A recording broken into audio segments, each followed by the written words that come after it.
শুধু প্রকল্পের পর প্রকল্প নিলেই হবে না, নগরবাসী কতটুকু উপকৃত হচ্ছে সেটিও মূল্যায়ন করতে হবে বলে মন্তব্য করেছেন এলজিআরডি মন্ত্রী মির্জা ফখরুল ইসলাম আলমগীর। একই সঙ্গে বাসযোগ্য ঢাকা গড়তে নাগরিক মতামত ও পরিকল্পিত উদ্যোগের উপর গুরুত্ব আরোপ করেন তিনি। সকালে রাজধানীর একটি হোটেলে দক্ষিণের জানালা প্ল্যাটফর্মের উদ্বোধন অনুষ্ঠানে তিনি এই মন্তব্য করেন। আর জলাবদ্ধতা, মশা, যানজট ও অপরিকল্পিত নগরায়ন মোকাবেলায় সমন্বিত উদ্যোগের কথা বলেন ডিএসসিসির প্রশাসক ও বিশেষজ্ঞরা। কুমার বিশ্বজিৎ রায়ের প্রতিবেদনে। জলাবদ্ধতা, মশা, যানজট, ফুটপাত দখল, বর্জ্যের স্তূপ আর অপরিকল্পিত নগরায়নের চাপে প্রতিদিনই কঠিন হয়ে উঠছে রাজধানীবাসীর জীবন।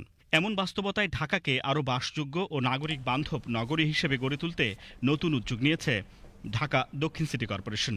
দক্ষিণের জানালা নতুন এই উদ্যোগ নাগরিকদের সঙ্গে সরাসরি মত বিনিময়, উন্মুক্ত আলোচনা এবং বিভিন্ন সমস্যার বাস্তবসম্মত সমাধান খুঁজতে সহায়তা করবে।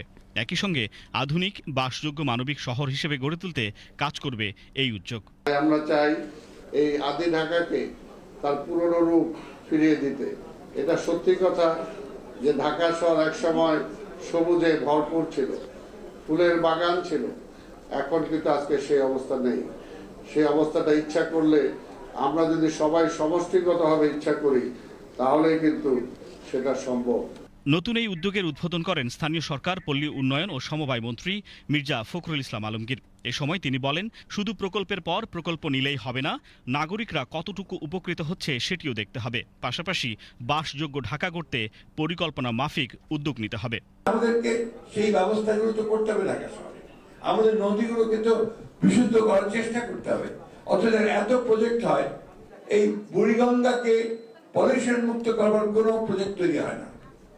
আমি এই কথাটা বারবার করে বলছি, আমি আবারও বলছি, আমি চেষ্টা করব যে এই বিষয়ে আমরা কি করতে পারি, সেই বিষয়ে আলোচনা করে আমরা বুড়িগঙ্গাকে ঠিক করতে পারি কিনা, আমরা তুরাগকে ঠিক করতে পারি কিনা, আমাদের বড় নদীকে ঠিক করতে পারি কিনা, সেই বিষয়গুলো আমাদেরকে দেখতে হবে। অনুষ্ঠানে শিক্ষাবিদ আইনুন নিশাত বলেন, জলবায়ু পরিবর্তনের প্রভাবে আগামী দিনে ঢাকায় জলাবদ্ধতা আরও প্রকট হতে পারে। তাই এখন থেকেই কার্যকর প্রস্তুতি ও সঠিক ব্যবস্থাপনা জরুরি। এই বছর এখন ভয় হচ্ছে একটু বেশি বৃষ্টি হতে পারে, গভীর নিম্নচাপ সৃষ্টি হতে পারে।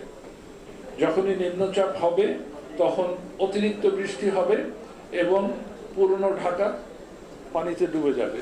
পরে ঢাকা দক্ষিণের জলাবদ্ধতা, বাস্তবতা ও করণীয় শীর্ষক একটি সেমিনার অনুষ্ঠিত হয়। সেমিনারে নগরীর দীর্ঘদিনের সমস্যা ও সমাধানের নানা দিক তুলে ধরেন বিশেষজ্ঞ ও সংশ্লিষ্টরা।